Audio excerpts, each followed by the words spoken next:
തിരുവചനം തിരുവതിര എന്ന പുതിയ എപ്പിസോഡിലേക്ക് നിങ്ങൾക്ക് ഏവർക്കും സ്വാഗതം. പ്രാർത്ഥനയോട് ശുശ്രൂഷയാലും സ്തുതിക്കുന്ന കർത്താവെ, സ്തോത്രം ചെയ്ത കർത്താവെ, ഞങ്ങളുടെ വാത്സല്യമായ ശേഖരസുരസുതാവുന്നത് അവിടുന്ന് കർത്താവെ, ഇതോളം ഞങ്ങളുടെ വഴിയാത്ത നന്മൾക്കാതെ നന്ദിയോട് സ്തോത്രം. കർത്താവിൻ്റെ കൃപയുടെ സാന്നിധ്യത്തിൽ ഈ നാളുകൾ എത്രയും കാത്തുരുവായിരിക്കുകയും പ്രയാസങ്ങളുടെയും പ്രതിസന്ധികളുടെയും പ്രതികൂല സാഹചര്യങ്ങളിലൊക്കെ അവിടുന്ന് വിടുവിച്ച് ഞങ്ങളെ ശക്തീകരിച്ച് വഴി നടത്തുന്ന നന്മൾക്കാതെ നന്ദിയോട് സ്തോത്രം.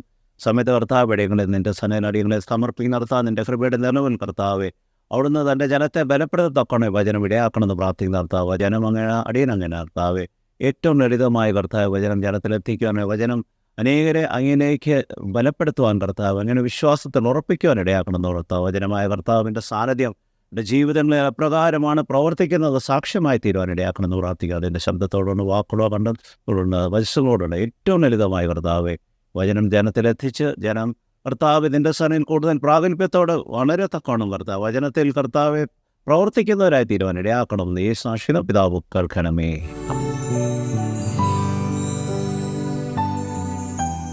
ദൈവത്തിൻ്റെ പൊന്നാത്തിന് മഹത്വം ഉണ്ടായിരിക്കട്ടെ.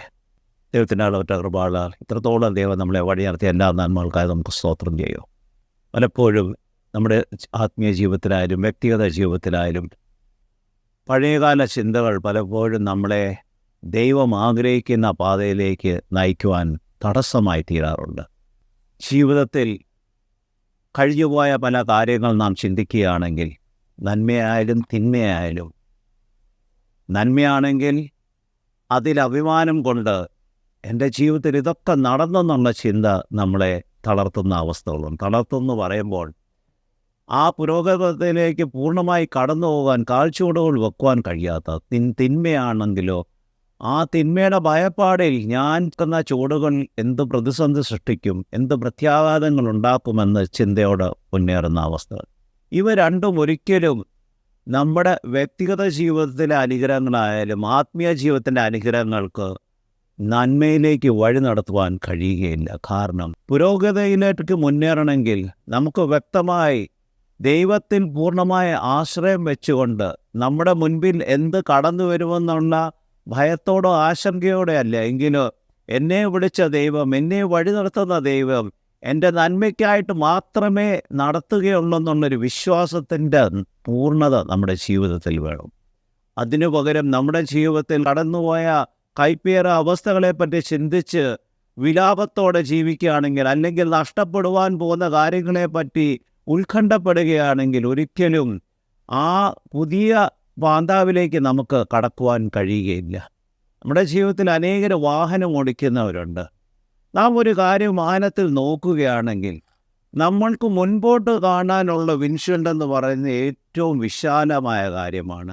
അതേസമയം നമ്മുടെ പുറകിൽ എന്താണെന്നൊന്ന് നോക്കുകയാണെങ്കിൽ റെയർ വ്യൂ മിറർ എന്ന് പറയുന്നത് അത് ചെറിയൊരു കാര്യമാണ്. നാം എപ്പോഴും വാഹനം ഓടിക്കുമ്പോൾ മുൻപോട്ട് നോക്കിയാണ് ഓടിക്കുന്നത്, അല്ലാതെ നാം ഒരിക്കലും റെയർ വ്യൂവിലോട്ട് നോക്കി വാഹനം ഓടിക്കാറില്ല. കാരണം അത് വലിയ പ്രതിസന്ധിയിലേക്ക് നമ്മളെ എത്തിക്കുവാനിടയാകും. നാം ഒരു ലൈൻ മാറുകയോ അല്ലെങ്കിൽ ചില കാര്യത്തിനോ ഒരു സെക്കൻഡിലേക്ക് ഒന്ന് റെയർ വ്യൂവിലോട്ട് നാം നോക്കി പിന്നെയും വാഹനം ഓടിച്ചുകൊണ്ടിരിക്കും. അപ്രകാരമായിരിക്കണം എൻ്റെയും നിങ്ങളുടെയും വ്യക്തിഗത ജീവിതം, ആത്മീയ ജീവിതം. കഴിഞ്ഞുപോയ കൈപ്പേറിയ അവസ്ഥയിൽ നിന്ന് നാം എന്താണ് പഠിച്ചെന്ന് മനസ്സിലാക്കി അതിന് തക്കോണം ജീവിതത്തിൽ നാം മുന്നേറണം. നന്മകൾ നടത്തിയ ദൈവത്തിന് സ്തോത്രം പറഞ്ഞുകൊണ്ട് നാം മുന്നേറണം. അതിനു പകരം ആ കൈപ്പേറിയ അവസ്ഥകളിലും നന്മകളിലും മാത്രം ചിന്തിച്ച് ജീവിക്കുകയാണെങ്കിൽ ഒരിക്കലും ദൈവം ആഗ്രഹിക്കുന്ന രീതിയിൽ ദൈവസനിൽ മുമ്പോട്ട് വളരുവാൻ കഴിയുകയില്ലെന്ന് മാത്രമല്ല, പലപ്പോഴും ദൈവം നമ്മളെ വിളിച്ചിരിക്കുന്ന വിളിക്ക് യോഗ്യവണ്ണം പ്രവർത്തിക്കുവാൻ കഴിയാതെ യഥാർത്ഥത്തിൽ അതൊരു അനുസരണക്കേടിലേക്ക് വഴി നടത്തുവാൻ ഇടയാകും. നമ്മുടെ വചനത്തിൽ, പ്രത്യേകിച്ച് ഉൽപ്പത്തി പുസ്തകത്തിൽ, അപ്രകാരം ജീവിതത്തിൻ്റെ ഒരു സാഹചര്യത്തിൽ പിന്നോട്ട് നോക്കി എന്നേക്കും ഉപ്പുതൂണായ ഒരു വ്യക്തിയുണ്ട്. അതിൻ്റെ കാരണം നാം യഥാർത്ഥമായ വചനത്തിൽ പഠിക്കുകയാണെങ്കിൽ അവർ ആയിരുന്ന ജീവിത സാഹചര്യങ്ങളിൽ നിന്ന് മാറ്റി അവരെ രക്ഷിക്കത്തക്കോണം ദൈവം പ്രവർത്തിക്കുമ്പോൾ ആ രക്ഷയുടെ പാതയിലേക്ക് പൂർണ്ണമായി ഉൾക്കൊണ്ട് മുന്നേറുവാൻ കഴിയാത്തൊരവസ്ഥയാണ് അപ്രകാരം ഒരു സാഹചര്യം ഒരുക്കുന്നത്. എൻ്റെയും നിങ്ങളുടെയും ജീവിതത്തിൽ അപ്രകാരമുള്ള സാഹചര്യങ്ങൾ ഉണ്ടോയെന്ന് നാം ചിന്തിക്കണം. ദൈവം കരം പിടിച്ച് നമ്മളെ കൂട്ടിക്കൊണ്ടുപോകുമ്പോൾ നമ്മൾ പുതിയൊരു ദേശത്തായിരിക്കും, പുതിയൊരു സാഹചര്യത്തിലേക്കായിരിക്കും. എങ്കിലും നാം ജനിച്ചു വളർന്ന അല്ലെങ്കിൽ നാം ജീവിച്ചു കൊണ്ടിരിക്കുന്ന നമുക്ക് കംഫോർട്ടായ സാഹചര്യങ്ങളെ വിട്ടുമാറുവാൻ എപ്പോഴും വിമുക്തിയുള്ള വ്യക്തികളാണ് മനുഷ്യർ ഓരോരുത്തരും. അതിന് കാരണം നാം ആയിരിക്കുന്ന സാഹചര്യങ്ങൾ, നാം ജനിച്ചു വളർന്നിരിക്കുന്ന സാഹചര്യങ്ങൾ, അല്ലെങ്കിൽ നാം ഇന്ന് ജീവിക്കുന്ന സാഹചര്യങ്ങളിൽ നമ്മുടെ ചുറ്റുപാടും നമ്മുടെ വ്യക്തിബന്ധങ്ങളും സാമൂഹ്യ ബന്ധങ്ങളും എല്ലാം നമുക്കറിയാം. അത് അവരെങ്ങനെ പ്രവർത്തിക്കും, അവരെങ്ങനെ പ്രതികരിക്കും, അവരുടെ ഓരോ കാര്യങ്ങളെപ്പറ്റി യഥാർത്ഥമായി നമുക്കറിയാം. അതേസമയം ഒരു പുതിയ സ്ഥലത്തേക്ക് നാം പോവുകയാണെങ്കിൽ അവിടെ എങ്ങനെ ആയിരിക്കുമെന്ന ഉത്കണ്ഠയാണ് ഏറ്റവും ആദ്യം നമ്മളെ പിന്നോട്ട് വലിക്കുന്നത്. പക്ഷെ നാം മനസ്സിലാക്കാതെ പോകുന്നത്, നമ്മെ വിളിച്ച ദൈവം വിശ്വസ്തതെന്ന് പൂർണ്ണമായി വിശ്വസിക്കുന്നുണ്ടെങ്കിൽ, ആ ദൈവം നമ്മളെ കരം പിടിച്ച് നടത്തുമെന്നുള്ളൊരു വിശ്വാസമുണ്ടെങ്കിൽ, അത് നമ്മുടെ ജീവിതത്തിൽ അനുഗ്രഹത്തിലേക്ക് വഴി നടത്തുക മാത്രമല്ല, ദൈവനാമ മഹത്വത്തിനെ വ്യക്തമാക്കുവാൻ കഴിയും. ഈ സമയത്ത് അല്പസമയം നിങ്ങളോടൊപ്പം ധ്യാനിക്കുവാൻ ആഗ്രഹിക്കുന്ന ഉൽപ്പത്തി പുസ്തകം 19 അധ്യായം 26 വാക്യമാണ്. എന്നാൽ ലോത്തിന്റെ പിന്നിലായിരുന്ന അവന്റെ ഭാര്യ പിന്നിലേക്ക് നോക്കി അവൾ ഉപ്പ് തൂണായി തീർന്നു. അവൾ പിന്നിലേക്ക് നോക്കി ഉപ്പ് തൂണായി തീർന്നു. അപ്പോൾ ആ ഒരു സാഹചര്യം എന്ന് പറയുമ്പോൾ യഥാർത്ഥത്തിൽ അവർ നഷ്ടമാക്കി, അല്ലെങ്കിൽ അവരുടെ സമ്പാദ്യങ്ങളെല്ലാം അവിടെ നശിച്ചു പോകുമോ എന്നുള്ള ഒരു ഭയമാണ് യഥാർത്ഥത്തിൽ പിന്നിലേക്ക് നോക്കുവാൻ അതിടയാക്കുന്നത്. അവർ വർഷങ്ങളായി ജീവിച്ച സാഹചര്യങ്ങളിൽ നിന്ന് ദൈവം അവരെ വിടുവിക്കത്തക്കോണം കടന്നു വന്ന് രക്ഷിക്കത്തക്കോണം തൻ്റെ ദൂതന്മാരെ അയച്ച് അവരെ ആ ദേശത്തുനിന്ന് മാറ്റുമ്പോൾ, എങ്കിലും അവരുടെ മനസ്സും ഹൃദയവും അവിടെ ആയിരിക്കുന്ന ഒരവസ്ഥയാണ് നാം കാണുന്നത്. തന്മൂലം ആ ഒരു അനുസരണക്കേട് അല്ലെങ്കിൽ ഒരു തിരിച്ചുനോട്ടം വലിയ പ്രത്യാഘാതമാണ് ലോത്തിൻ്റെ ജീവിതത്തിൽ മുൻപോട്ട് ഉണ്ടാക്കുവാൻ ഇടയായിരിക്കുന്നത്. നമുക്കതിനു മുൻപ് ആ സാഹചര്യങ്ങളെ പറ്റിയൊന്ന് നമുക്ക് മനസ്സിലാക്കാം. ഉൽപ്പത്തി പുസ്തകം 19 അധ്യായം 12-13 വാക്യം വായിക്കുമ്പോൾ, ആ രണ്ട് പുരുഷന്മാർ ലോത്തിനോട് നിനക്ക് ഇവിടെ സ്വന്തക്കാരായി പുത്രി ഭർത്താക്കന്മാരോ പുത്രന്മാരോ പുത്രിമാരോ മറ്റാരെങ്കിലും ഉണ്ടെങ്കിൽ ഈ പട്ടണത്തിൽ നിന്ന് പുറത്തു കൊണ്ടുപോയിക്കൊള്ളുക. ഞങ്ങൾ ഈ സ്ഥലം നശിപ്പിക്കുവാൻ പോവുകയാണ്. എന്തെന്നാൽ ഇതിന്റെ ജനങ്ങൾക്കെതിരായി യഹോവയോടുള്ള നിലവിളി വളരെ വലുതാണ്. അതുകൊണ്ട് ഇതിനെ നശിപ്പിക്കുവാൻ അവൻ ഞങ്ങളെ അയച്ചിരിക്കുന്നു എന്ന് പറഞ്ഞു. നമ്മൾ അതിന്റെ 18 അധ്യായം യഥാർത്ഥത്തിൽ നോക്കുമ്പോൾ, എബ്രാം പിതാവ് യഹോവയായ ദൈവത്തോട് പലവട്ടം പല കാര്യങ്ങൾ പറഞ്ഞ് 10 പേരെങ്കിലും അവിടെ ഉണ്ടെങ്കിൽ ആ ദേശത്തെ വിടുവിക്കുക എന്ന് പറഞ്ഞ ആണ് സാഹചര്യങ്ങളിൽ നിൽക്കുന്നത്. അത് കഴിഞ്ഞ് 19 അധ്യായത്തിൽ ഈ 2 ദൂതന്മാർ അവിടെ കടന്നു വരുമ്പോൾ ആ ദേശക്കാർ അവരെ സ്വീകരിക്കുക മാത്രമല്ല, അവരുടെ ജീവിതത്തിൽ പ്രതിസന്ധികൾ സൃഷ്ടിക്കത്തക്കോണം, ലോത്തിന്റെ ജീവിതത്തിൽ പ്രതിസന്ധികൾ സൃഷ്ടിക്കത്തക്കോണം പ്രവർത്തിക്കുന്ന തന്മൂലമാണ് ഇവിടെ ആ ദൂതന്മാർ പറയുന്നത്, നിന്റെ ഭവനത്തിലുള്ള ആരായാലും, പുത്രന്മാരായാലും പുത്രിമാരുടെ ഭർത്താക്കന്മാരും, നിന്റെ ഭവനത്തിലുള്ളവരെ രക്ഷിക്കത്തക്കോണം ഞാൻ ആഗ്രഹിക്കുന്നു, അതിനായി അവരെ ഒരുക്കുക. അതിന് കാരണം യഹോവയുടെ കൂടെ എബ്രാം പിതാവ് ആ കാര്യങ്ങൾ പറയുന്നുണ്ട്, എൻ്റെ ലോത്തിനെ അവിടുന്ന് രക്ഷിക്കണമെന്ന്. അപ്പോൾ ദൈവം എബ്രാം പിതാവിന് കൊടുത്ത ഒരു വാഗ്ദത്തത്തിൻ്റെ നിറവേറ്റുന്നതിനാണ് ഈ 2 ദൂതന്മാരെ അവിടെ അയക്കുന്നത്. അപ്പോൾ പലപ്പോഴും നമ്മുടെ ജീവിതത്തിൽ നാം നീതിമാനായി ജീവിക്കുകയാണെങ്കിൽ, നാം ദൈവസന്നിധിയിൽ പ്രാഗൽഭ്യമായി ജീവിതം നയിക്കുകയാണെങ്കിൽ, നാം മൂലം മറ്റുള്ളവരെ വിടുവിക്കുവാൻ കഴിയുമെന്ന് നാം മറന്നു പോകാറുണ്ട്. നാം അതിനെപ്പറ്റി എത്രമാത്രം ചിന്തിക്കുന്നുണ്ടെന്ന് നമ്മൾ മനസ്സിലാക്കണം. ഞാനും എൻ്റെ കുടുംബത്തിന് മാത്രമാണോ നാം ജീവിക്കുന്നത്? അല്ലാതെ എന്നെ ആക്കി വെച്ചിരിക്കുന്ന ദേശമായാലും സ്ഥലമായാലും സാഹചര്യങ്ങളായാലും അവിടെ പ്രതിസന്ധികൾ കടന്നു വരുമ്പോൾ ഞാൻ എത്രമാത്രം അവർക്ക് വേണ്ടി പ്രാർത്ഥിക്കുവാൻ കഴിയുന്നുണ്ട്, അവരെ വിടുവിക്കുവാൻ വേണ്ടി ദൈവസന്നിധിയിൽ എത്രമാത്രം നമുക്ക് ആ പ്രാർത്ഥന അല്ലെങ്കിൽ ദൈവത്തോട് മല്ലിടുവാൻ കഴിയുന്നുണ്ടെന്നൊന്ന് ചിന്തിക്കണം. പലപ്പോഴും അത് കഴിയാതെ പോകുന്നത് സ്വാർത്ഥ താല്പര്യം മൂലം. ഇന്ന് പലപ്പോഴും ഞാനും എൻ്റെ കുടുംബം എങ്ങനെയെങ്കിലും ഈ പ്രതിസന്ധിയിൽ നിന്ന് രക്ഷപ്പെടണം എന്നുള്ള ചിന്തകൾ മാത്രമാണുണ്ട്. ഇവിടെ അപ്രകാരമായിരുന്നെങ്കിലും, പക്ഷേ യഹോവയായ ദൈവം വ്യക്തമായി അവിടെ പറയുന്നത് നിന്റെ ഭവനത്തിലുള്ളവരെ എല്ലാം രക്ഷിക്കുവാൻ ആഗ്രഹിക്കുന്നു, അതിനായി അവരെ ഒരുക്കണം. അതിൻ്റെ 14-ാം വാക്യം വായിക്കുമ്പോൾ, അങ്ങനെ ലോത്ത് തന്റെ പുത്രന്മാരെ വിവാഹം നിശ്ചയം ചെയ്തിരുന്ന മരുമക്കളോട് സംസാരിച്ചു. നിങ്ങൾ വേഗത്തിൽ ഈ സ്ഥലം വിട്ടുപോകുവിൻ. യഹോവ ഈ പട്ടണം നശിപ്പിക്കുവാൻ പോകുന്നു എന്ന് പറഞ്ഞു. എന്നാൽ അവൻ തമാശ പറയുന്നുവെന്ന്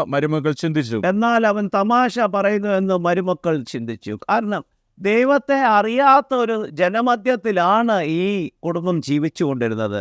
ദൈവമാരെന്നോ ദൈവഭക്തിയോ ദൈവഭയമോ ഇല്ലാതെ മ്ലേച്ഛത നിറഞ്ഞ ഒരു ദേശമായിരുന്നു സൊദോം ഗൊമോറ.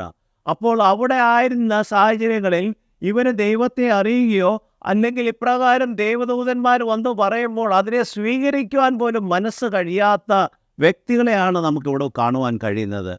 എങ്കിലും ലോത്തിൻ്റെ കുടുംബവും ദൈവത്തെ അറിവാനുള്ള കാരണം എബ്രാം പിതാവിനോട് കൂടെ ഇറങ്ങിത്തിരിച്ചപ്പോൾ എപ്രകാരം അവരുടെ ജീവിതത്തിൽ നന്മകൾ വഴി നടത്തിയെന്ന് അവർക്ക് ഓർമ്മയുണ്ട്. പക്ഷെ ഇവിടെ അവരോടൊപ്പം വസിക്കുകയായിരുന്നെങ്കിൽ പോലും ആ പുത്രിമാരെ വിവാഹം ചെയ്യുവാനുള്ളവർക്ക് അതിനെ സ്വീകരിക്കുവാൻ കഴിയാതെ പുച്ഛത്തോടെ അത് തമാശ എന്ന രീതിയിൽ എടുക്കുന്നു. മുമ്പോട്ട് വായിക്കുമ്പോൾ അതിന്റെ 15-ാം അധ്യായം വായിക്കുമ്പോൾ, പ്രഭാതമായപ്പോൾ ദൂതന്മാർ ലോത്തിനെ നിർബന്ധിച്ചുകൊണ്ട് എഴുന്നേൽക്കുക, ഈ പട്ടണത്തിന്റെ അകൃത്യത്തിൽ നശിച്ചു പോകാതിരിക്കുവാൻ നിന്റെ ഭാര്യയെയും ഇവിടെയുള്ള രണ്ട് പുത്രിമാരെയും കൂട്ടിക്കൊണ്ടു പോകുക എന്ന് പറഞ്ഞു. അപ്പോൾ എത്ര വ്യക്തമായിട്ടാണ് അവിടെ ദൂതന്മാർ പറയുന്നത്, നിന്റെ ഭാര്യയും ഇവിടെയുള്ള 2 പുത്രിമാരെയും കൂട്ടിക്കൊണ്ടു പോകാൻ. എന്തുകൊണ്ട്? യഹോവയായ ദൈവം ആ പട്ടണം നശിപ്പിക്കുവാൻ പോവുകയാണ്. അപ്പോൾ ആ നാശത്തിൽ പട്ടുപോകാതിരിക്കുവാൻ വേണ്ടി യഹോവ തൻ്റെ സുഹൃത്തായ എബ്രാം പിതാവിനോട് കൊടുത്തിരിക്കുന്ന വാഗ്ദത്തത്തിൻ്റെ പൂർത്തീകരണമാണ് അവിടെ ആരംഭിക്കുന്നത്. അതായത് ഒരു കാരണവശാലും ആ കുടുംബത്തെ നാശത്തിൻ്റെ ഇരയാകുവാൻ ഇടയാക്കാതെ അവരെ വിടുവിക്കത്തക്കോണം അവിടുന്ന് യഹോവയായ ദൈവം ഇറങ്ങുന്നു. തൻ്റെ ദൂതന്മാരിൽ കൂടെ അത് നിവൃത്തിയാക്കാൻ പറയുന്നു. അപ്പോൾ ആ കാര്യങ്ങൾ പറയുമ്പോൾ 16-ഉം 17-ഉം വായിക്കുമ്പോൾ, അവൻ മടിച്ചു നിന്നപ്പോൾ യഹോവ അവനോട് കരുണ ചെയ്തതിനാൽ ആ പുരുഷന്മാർ അവനെയും അവന്റെ ഭാര്യയെയും 2 പുത്രിമാരെയും കൈക്ക് പിടിച്ച് പട്ടണത്തിന്റെ പുറത്ത് കൊണ്ടുപോയാക്കി. ഇവിടെ നാം മനസ്സിലാക്കുന്നത് എത്ര വ്യക്തതയോടാണ് പറഞ്ഞത്, നീ ഈ സ്ഥലം വിട്ടു പോകണമെന്ന്. പക്ഷേ അതിന് ചിന്തിക്കാതെ അവിടെ പകച്ചു നിൽക്കുന്ന അവസ്ഥ. അതിന് കാരണം ഇന്ന് നമ്മുടെ ജീവിതത്തിൽ ചിലപ്പോൾ ഇന്ന് ദൈവം നമ്മളോട് പറയുകയാണ്, പ്രിയ സഹോദര സഹോദരി, പ്രിയ മകനെ, നീ ഈ ദേശം വിട്ട് ഈ ദേശം നശിക്കുവാൻ പോവുകയാണ്, ഇവിടുന്ന് മാറിപ്പോകണമെന്ന് പറയുമ്പോൾ നമ്മുടെ അധ്വാനത്തിൻ്റെ ഫലം നിലനിൽക്കുന്ന ഈ സ്ഥലത്തുനിന്ന് മാറുവാൻ പലപ്പോഴും നമുക്ക് കഴിയാറില്ല. കാരണം നാം അധ്വാനിച്ച് സ്വരൂപിച്ചിരിക്കുന്ന കാര്യങ്ങളെല്ലാം വിട്ടുപോകുവാൻ ദൈവമാണ് വിളിക്കുന്നതും ദൈവത്തിന് ഇതെല്ലാം പിന്നെ തരുവാൻ കഴിയുമെന്നുള്ള ഒരു ആശങ്ക മനസ്സിൽ എപ്പോഴും ഉള്ളത് കൊണ്ട് നമുക്ക് അത് വിട്ടുപോകുവാൻ കഴിയാതെ ഇന്നല്ല നാളെ അല്ലെങ്കിൽ മറ്റേനാളെന്നുള്ള ചിന്തയിൽ ജീവിക്കും. ഇവിടെ അപ്രകാരം ചിന്തിച്ചപ്പോൾ യഥാർത്ഥത്തിൽ പറയുന്നത് എന്ത്? കൈക്ക് പിടിച്ച് പട്ടണത്തിൻ്റെ പുറത്ത് കൊണ്ടുപോയി. 17-ാം വാക്യം വായിക്കുമ്പോൾ, അവരെ പുറത്തു കൊണ്ടുവന്ന ശേഷം അവരിൽ ഒരുവൻ ജീവരക്ഷയ്ക്കായി ഓടിപ്പോകുക, പിന്നിലേക്ക് നോക്കരുത്, ഈ താഴ്വരയിലെങ്ങും നിൽക്കരുത്, നിങ്ങൾ നശിക്കാതിരിക്കേണ്ടതിന് പർവ്വതത്തിലേക്ക് ഓടിപ്പോകുക എന്ന് പറഞ്ഞു. ഇവിടെ 2-3 കാര്യമാണ് ദൂതൻ പറയുക. ഒന്ന്, പിന്നിലേക്ക് നോക്കരുത്, ഓടിപ്പോകണം. ഈ താഴ്വരയിൽ നിൽക്കരുത്, പർവ്വതത്തിലേക്ക്. അപ്പോൾ സമഭൂമിയായ താഴ്വര, ചിലപ്പോൾ ദൈവം നമ്മളെ സമഭൂമിയായ താഴ്വരയിൽ നിന്ന് ഉയർത്തുവാൻ ആഗ്രഹിക്കുമ്പോൾ, ഞാൻ കാണിക്കുന്ന പ്രദേശത്ത് അല്ലെങ്കിൽ നീ ഈ ദേശത്തേക്ക് പോകുവാൻ പറയുമ്പോൾ നാം ചിന്തിക്കും, അയ്യോ അത് ഉയരത്തിലുള്ള കാര്യമാണ്, ഞാൻ എങ്ങനെ അവിടെ എത്തുവാൻ കഴിയും? അതുതന്നെയാണ് നാം മുമ്പോട്ട് വായിക്കുമ്പോൾ ലോത്തിൻ്റെ പ്രതികരണം. യഹോവയായ ദൈവം വ്യക്തമായി പറയുന്ന ഈ താഴ്വരയിൽ നിന്ന് മാറി നീ ആ പർവ്വതത്തിലേക്ക് പോകുവാൻ പറയുമ്പോൾ ദൈവം അവനെ ഉയർത്തുവാൻ ആഗ്രഹിക്കുന്നു. പക്ഷെ ആ ഉയർച്ചയിലെ നന്മകൾ കാണുവാൻ കഴിയാതെ അവിടെ നാം മുമ്പോട്ട് വായിക്കുമ്പോൾ ലോത്ത് മറ്റൊരു കാര്യമാണ് ദൂതന്മാരോട് പറയുന്നത്. അതിൻ്റെ 18-20 വരെ വായിക്കുമ്പോൾ ലോത്ത് അവരോട് യജമാനന്മാരെ അങ്ങനെ ആകരുത്, നിങ്ങൾക്ക് എന്നോട് കൃപ തോന്നിയല്ലോ, എന്റെ ജീവനെ രക്ഷിക്കുവാനായി നിങ്ങൾ വളരെയധികം കരുണ ചെയ്തിരിക്കുന്നു. പർവ്വതത്തിലേക്ക് ഓടി രക്ഷപ്പെടുവാൻ എനിക്ക് കഴിവില്ല. അതിനു മുമ്പ് എനിക്ക് ആപത്ത് സംഭവിച്ചു ഞാൻ മരിച്ചുവെന്ന് വരാം. ഇതാ എനിക്ക് ഓടിയെത്തുന്നതിന് ഈ പട്ടണം സമീപമാകുന്നു. അത് ചെറുതുമാകുന്നു. അവിടേക്ക് ഓടിപ്പോകുവാൻ എന്നെ അനുവദിക്കണമേ. അത് ചെറുതല്ലോ, എന്റെ ജീവൻ രക്ഷപ്പെടും എന്ന് പറഞ്ഞു. ഇവിടെ നാം മനസ്സിലാക്കേണ്ടത്, യഹോവയായ ദൈവം അയച്ച ദൂതന്മാരാണ് പറയുന്നത്, നീ താഴ്വരയിൽ നിൽക്കാതെ നീ പർവ്വതത്തിലേക്ക് പോകണം. യഹോവ എന്നെ നിങ്ങളെ വിളിച്ച് വേർതിരിച്ച് ദൈവത്തിൻ്റെ മഹത്വത്തിനായി ഒരുക്കുമ്പോൾ അവിടെ നമ്മുടെ ജീവിതത്തിൽ ഇപ്രകാരം ഒരു ഭയമുണ്ടെങ്കിൽ, അതായത് ആ പർവ്വതത്തിൽ എത്തുവാൻ എനിക്ക് കഴിയുകയില്ലെന്നാണ് ലോത്ത് പറയുന്നത്. അതിനു മുമ്പ് ഞാൻ മരിച്ചു പോകും. യഹോവ ഒരിക്കലും അപ്രകാരം ഒരു സാഹചര്യം ഒരുക്കുകയില്ലെന്ന് നാം മനസ്സിലാക്കണം. യഹോവയുടെ വിളി കേട്ട് സമ്പൂർണ്ണമായി അനുസരിക്കുന്നതിൻ്റെ ജീവിതത്തിൽ എത്ര വലിയ പർവ്വതമാണെങ്കിലും അതിലെത്തിക്കത്തക്കണം യഹോവ നമ്മുടെ കാലുകൾക്ക് ബലവും നമ്മളെ ശക്തീകരിക്കുകയും ചെയ്യും. പക്ഷേ ഇവിടെ ലോത്ത് അത് മനസ്സിലാക്കാതെ പോയി. ലോത്ത് അവിടെയും, കാരണം ആ പർവ്വതത്തിലേക്ക് കടന്നു ചെന്നാൽ ചിലപ്പോൾ അവൻ്റെ ചിന്തകൾ, ഇനി അവിടെ ഞാൻ എന്ത് സമ്പാദിക്കും, എങ്ങനെ പ്രവർത്തിക്കുമുള്ള കാര്യങ്ങൾ, മാനുഷികമായ ചിന്തകൾ വന്നു കാണും. അപ്പോൾ അവിടെ അടുത്തുള്ളൊരു പട്ടണത്തിലാണെങ്കിൽ അബ്രഹാം പിതാവിൻ്റെ ഇതിൽ കൂടെ അവിടെ പല കാര്യങ്ങൾ ഒരുക്കുവാൻ കഴിയുമെന്നുള്ള ചിന്തകളും കാണും. കാരണം താഴ്വരയിലാകുമ്പോൾ അതിൻ്റേതായ നന്മകൾ കാണും. പർവ്വതത്തിൽ എപ്രകാരമാണെന്ന് നമുക്ക് പറയുവാൻ കഴിയുകയില്ല. അപ്പോൾ അവിടെ പിന്നെയും യഹോവയായ ദൈവം അയച്ചിരിക്കുന്ന ദൂതന്മാരോട് ഒരു കാര്യം വിലപേശുന്ന ഒരവസ്ഥയാണ് യഥാർത്ഥത്തിൽ കാണുന്നത്. ഇതെനിക്ക് ചെയ്തു തരാൻ പറ്റുമോ? നിങ്ങൾ ഇത്രമാത്രം എന്നോട് കരുണ കാണിച്ചു, ഇത്രമാത്രം എനിക്ക് വേണ്ടി പ്രവർത്തിച്ചു, ഈ ഒരു കാര്യം കൂടെ ചെയ്യുവാൻ കഴിയും. അതിന് വ്യക്തമായി അവിടെ ദൂതന്മാർ ഉത്തരം കൊടുക്കുന്നത് 21-23 വരെ വായിക്കുമ്പോൾ, അവൻ അവനോട് നിന്റെ ഈ അപേക്ഷയും ഞാൻ സ്വീകരിച്ചിരിക്കുന്നു. നീ പറയുന്ന പട്ടണം ഞാൻ നശിപ്പിക്കുകയില്ല. വേഗത്തിൽ അവിടേക്ക് രക്ഷപ്പെടുക. എന്തെന്നാൽ നീ അവിടെ എത്തുന്നിടം വരെ എനിക്ക് ഒന്നും ചെയ്യുവാൻ കഴിയുകയില്ല എന്ന് പറഞ്ഞു. അതുകൊണ്ട് ആ പട്ടണത്തിന് സോവർ എന്ന് പേരായി. ലോത്ത് സോവറിൽ എത്തിയപ്പോൾ സൂര്യൻ ഉദിച്ചു കഴിഞ്ഞിരുന്നു. അവിടെയും ദൈവത്തിൻ്റെ കരുണയാണ് കാണുന്നത്. ആ കരുണയ്ക്ക് മുഖാന്തരമായത് യഥാർത്ഥത്തിൽ എബ്രഹാം പിതാവിനോടുള്ള വാത്സല്യമാണ്. ആ വാത്സല്യമാണ് യഥാർത്ഥത്തിൽ അവിടെ ഇത്രമാത്രം പ്രതിസന്ധികൾ ഉണ്ടായിട്ടും ഇങ്ങനൊരു സാഹചര്യത്തിൽ പോലും ഒരു കാര്യം പറയുമ്പോൾ, ഒരു ആഗ്രഹം പ്രകടിപ്പിക്കുമ്പോൾ ആഗ്രഹം പൂർത്തീകരിക്കുക മാത്രമല്ല, അവിടെ പറയുന്നത് നീ ആ പട്ടണത്തിൽ എത്തുന്നിടം വരെ എനിക്ക് പ്രവർത്തിക്കുവാൻ കഴിയുകയില്ലെന്ന്. ദൈവത്തിൻ്റെ പ്രവർത്തനത്തിന് ഒരു തടസ്സമായി നിൽക്കുന്ന അവസ്ഥ. ദൈവം യഥാർത്ഥത്തിൽ ആഗ്രഹിക്കുന്നത് എന്താണ്? ആ പാപഭംഗിലമായ ജീവിതം നയിക്കുന്ന സൊദോം ഗൊമോരയിലെ ജനതയെ ഉന്മൂലനാശമാക്കുവാനാണ് ദൈവം ഇറങ്ങി വന്നിരിക്കുന്നത്. അവിടെയും പലപ്പോഴും നമ്മുടെ ജീവിതത്തിൽ ഇപ്രകാരമുള്ള സാഹചര്യങ്ങൾ ഉളവായിട്ടുണ്ടായിരിക്കും.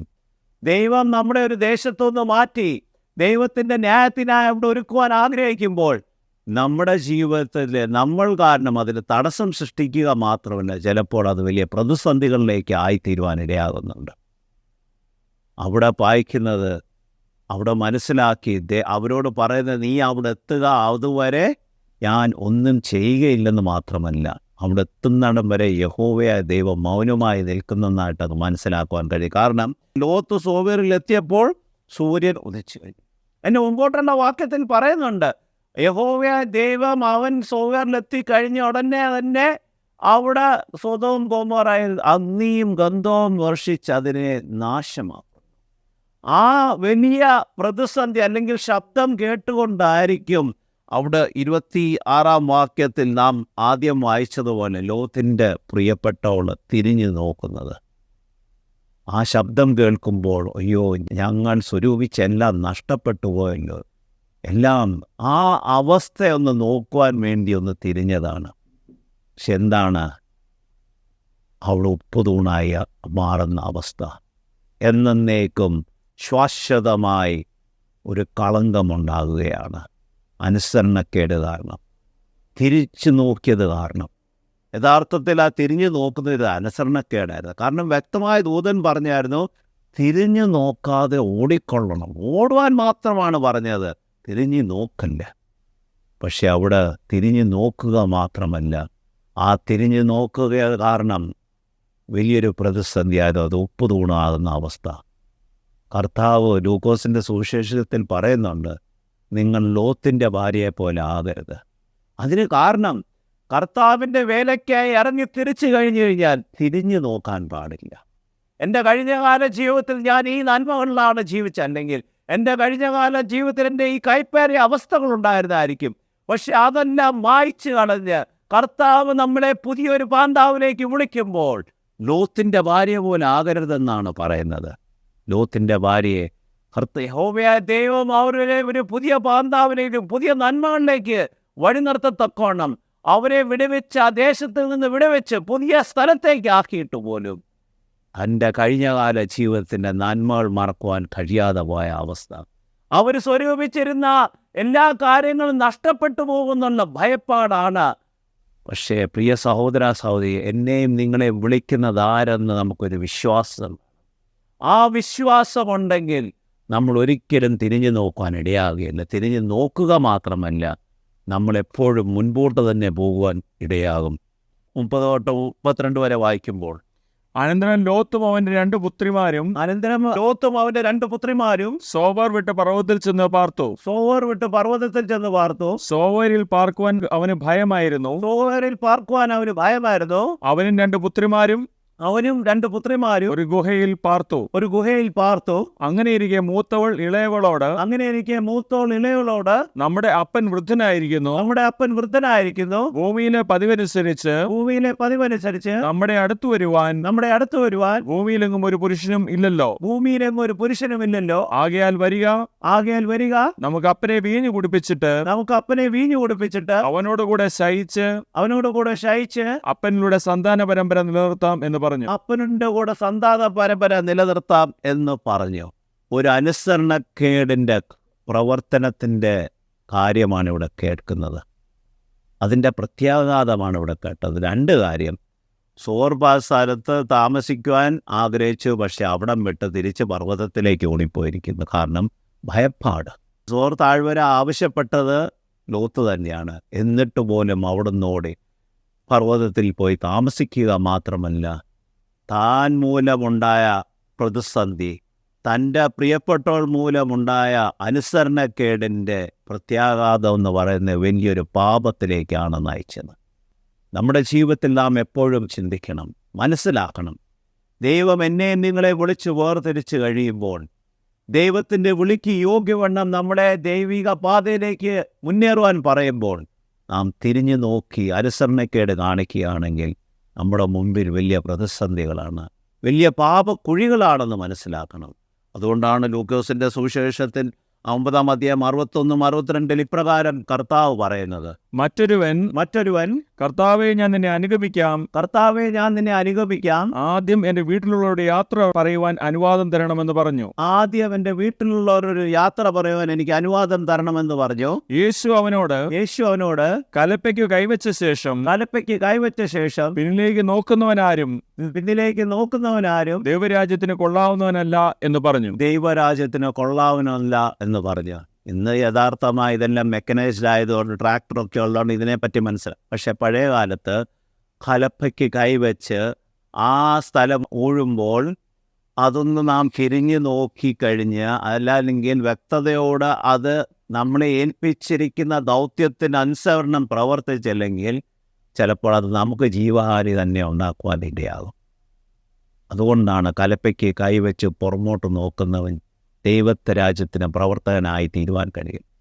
എന്നെയും നിങ്ങളെയും വിളിച്ച ദൈവം വിശ്വസ്തനെന്നുള്ള ബോധ്യം വേണം. അവൻ വഴിയിൽ കൈവിടുന്ന ദൈവമില്ല. പ്രതിസന്ധികളുടെയും പ്രയാസങ്ങളുടെയും ഏത് സാഹചര്യങ്ങളും ആയിക്കൊള്ളട്ടെ, അവിടെയൊക്കെ നമ്മളെ വിടുവിക്കുവാൻ ശക്തനാണ്. ഇവിടെ നാം അതാണ് വായിച്ചത്. ലോത്തിൻ്റെ ജീവിതത്തിൽ അവർ വിമുക്തി കാണിച്ചിട്ട് പോലും യഹോവയുടെ ദൂതന്മാർ കൈപിടിച്ചാണ് പട്ടണത്തിൽ പുറത്തു കൊണ്ടുവന്നത്. അപ്പോൾ നമ്മെ രക്ഷിക്കണമെങ്കിൽ നമ്മുടെ കൈ പിടിച്ച് നമ്മളെ വിടുവിക്കുന്ന ദൈവമാണ് എൻ്റെയും നിങ്ങളുടെയും ദൈവം. പക്ഷേ അതൊരു പരിധി വരെ കൊണ്ടുപോകത്തുള്ളൂ. അത് കഴിഞ്ഞ് നാം മുൻപോട്ട് തനിയാണ് പോകേണ്ടത്. ആ തനിയെ പോകേണ്ട പാതയിൽ നാം തിരിഞ്ഞു നോക്കുകയാണെങ്കിൽ ഒരിക്കലും ദൈവത്തിൻ്റെ അനുസരണത്തിനൊത്തവണ്ണം യോഗ്യമുള്ള ജീവിതമായി തീരുകയില്ല. നമ്മളിവിടെ അതാണ് മനസ്സിലാക്കുന്നത്. ശപിക്കപ്പെട്ട 2 തലമുറകൾക്കാണ് അവിടെ സ്ഥാനം കുറിക്കുന്നത്. അതുകൊണ്ട് എന്നെയും നിങ്ങളെയും വിളിച്ച ദൈവം വിശ്വസ്തനെന്ന് ആ വിശ്വാസത്തോടെ ജീവിപ്പാൻ ഏത് സാഹചര്യവുമായിക്കൊള്ളട്ടെ കരം പിടിച്ച് നടത്തുന്ന കർത്താവ് എന്നോട് കൂടെയുണ്ടെന്ന് നാം വിശ്വസിക്കെങ്കിൽ നമ്മുടെ എല്ലാ സാഹചര്യങ്ങളും ദൈവസന്നിധിയിൽ സമർപ്പിച്ച് നമുക്ക് പ്രാർത്ഥിക്കാം. നമ്മുടെ തലകളെ വണക്കാം. സ്തുതിക്കുന്ന കർത്താവ്, സ്തോത്രം ചെയ്ത കർത്താവ്, ഞങ്ങളുടെ ദിവാത്സല്യമായ ശേഷറുസ്താംനാഥ, എത്രത്തോളം ഞങ്ങളെ വഴി നടത്തിയ നന്മകൾക്കായ സ്തോത്രം.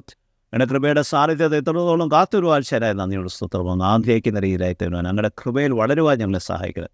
ബലഹീനരാണ്, കുറവുള്ളവരാണ് കർത്താവ്. എങ്കിലോ ബലപ്പെടുത്തുന്ന അങ്ങയുടെ കൃപ കർത്താവ് ഞങ്ങളെ ശക്തീകരിക്കുവാൻ കർത്താവെ, അങ്ങേക്ക് വേണ്ടി ഇറങ്ങിത്തിരിച്ച് കഴിയുമ്പോൾ കർത്താവെ, ഞങ്ങൾ ജീവിതത്തിൽ അനുസരണക്കേട് വരുവാനിടയാതെ, തിരിഞ്ഞു നോക്കുവാനിടയാകാതെ കർത്താവെ, അങ്ങ് വിളിക്ക് യോഗ്യവണ്ണം മുന്നേറുവാൻ ഞങ്ങളെ സഹായിക്കണമെന്ന് പ്രാർത്ഥിക്കുന്ന കർത്താവ്. ഞങ്ങളുടെ കൃപയുടെ സാന്നിധ്യം സമയത്തെ വചനം കേട്ട മക്കളോട് കൂടുണ്ടായിരിക്കുക കർത്താവിൻ്റെ ജീവിതത്തിൽ പുതിയ ദർശനത്തോട് പുതിയ ബലത്തോട് അങ്ങേക്ക് വേണ്ടി പ്രവർത്തിപ്പാൻ ഓരോരുത്തരെയും എടുത്ത് ഉപയോഗിക്കണമെന്ന് സാക്ഷിക്കുന്നു. പിതാവ് കേൾക്കണമേ. ദൈവം നമ്മെ അനുഗ്രഹിക്കട്ടെ.